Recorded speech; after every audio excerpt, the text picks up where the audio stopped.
사랑하는 성도 여러분, 여러분 안에 그리스도께서 살고 계시다는 것을 혹시 알고 계십니까? 네, 우리 안에는 그리스도께서 살고 계십니다.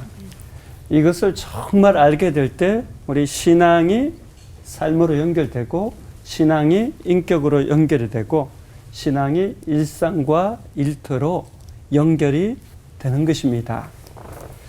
갈라디아서 2장 20절 말씀은 우리 그리스도인의 실존적 모습이 어떠한가에 대해서 아주 잘 다루고 있습니다. 이 말씀을 통해서 그리스도의 십자가에 못 박힌다는 의미를 알아가기를 원합니다. 특별히 본문을 세 부분으로 나누어서 함께 알아보고자 합니다. 첫째, 내가 그리스도와 함께 십자가에 못 박혔나니, 이 부분입니다.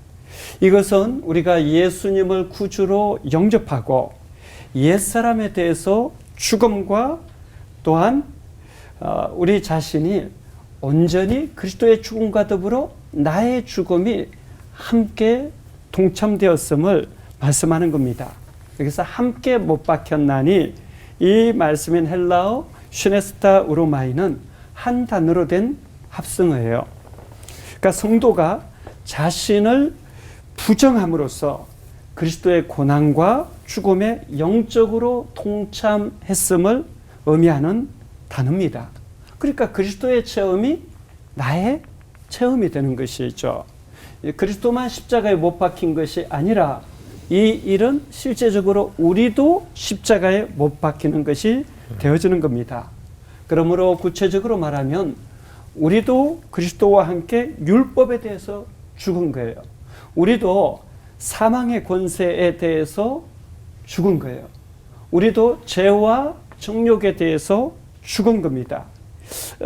이것은 예수 그리스도의 십자가의 죽음과 부활이 나의 것이 되어지는 삶의 전환이 일어나게 합니다.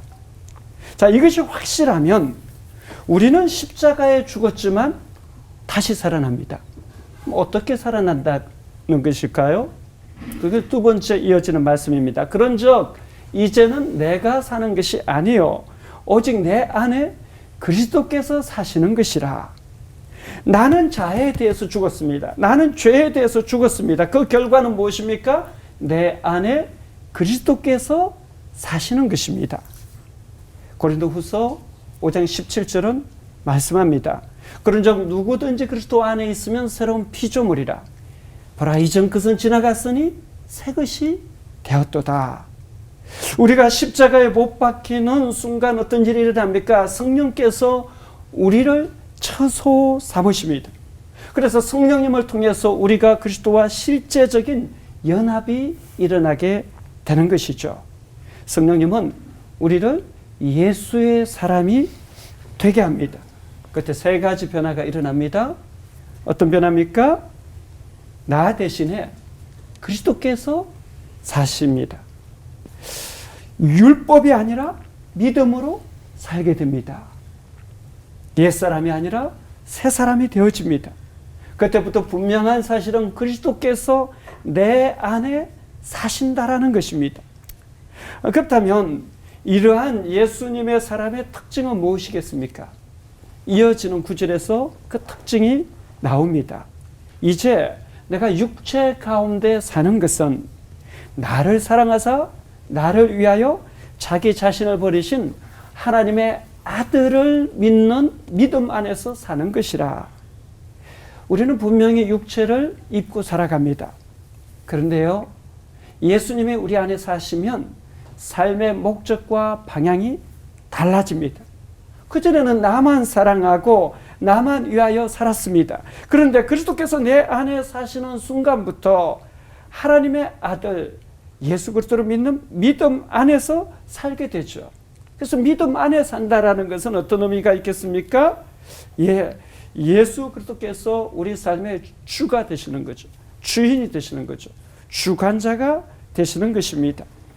그래서 우리가 예수님을 잘 믿으면 잘 믿을수록 예수님을 잘 따르게 됩니다.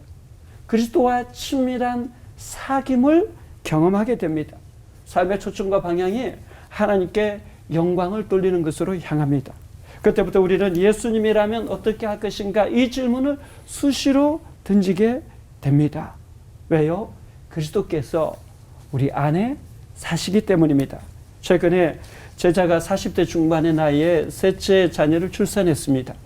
그러면서 출산하기 전에 저에게 전화를 해서 목사님, 저희 가정에서 어려운 목회자를 섬기고 싶습니다. 연락을 해왔어요.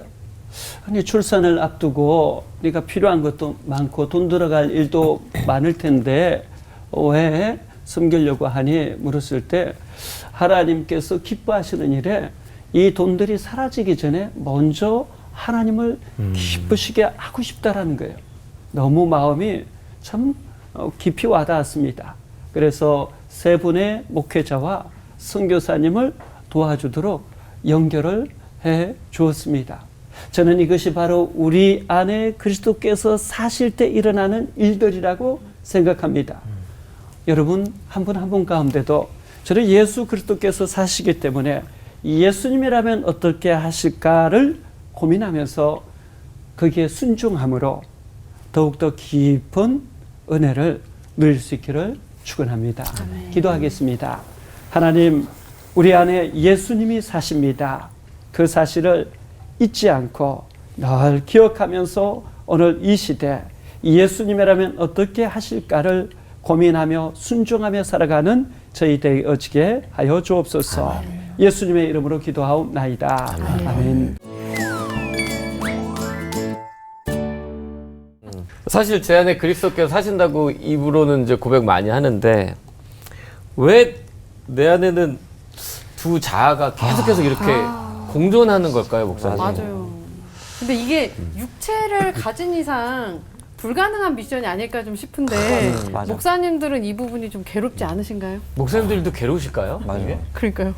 그리스도인들이 제일 좋아하는 말씀이 마음은 언이로되 육신이 약하도다. 이 예수님의 말씀과 바울의 오호라 나는 공고한 사람이로다. 이 상황. 그런데 사실은 육신의 갈등과 영의 인도하심 사이에서 저는 베드로의 좀 본을 집중해서 볼 필요가 있는 것 같아요. 베드로가 예수님 십자가에 못 박히시기 전에 절대 안 된다. 내가 절대 배반하지 않고 끝까지 예수님 지키겠다 했지만 어떻게 해요? 세 번이나. 바로 배반하고 도망가잖아요. 그런데 정말 중요한 것은 그때 다시 돌이키는 것, 회개하는 것. 이것이 우리 그리스도인의 삶이고 사실은 성화의 과정인 것 같아요. 그래서 우리 자신의 모습을 그대로 인정하되 크게 머무는 것이 아니라 계속 하나님께로 돌아가는 것, 하나님의 뜻 가운데로 돌아가는 것. 그것이 또 가룟 유다와 베드로의 결정적인 차이였잖아요. 우리가 가룟 유다의 길로 가지 않고 베드로의 길로 가는 그것이 참 중요한 것 같아요.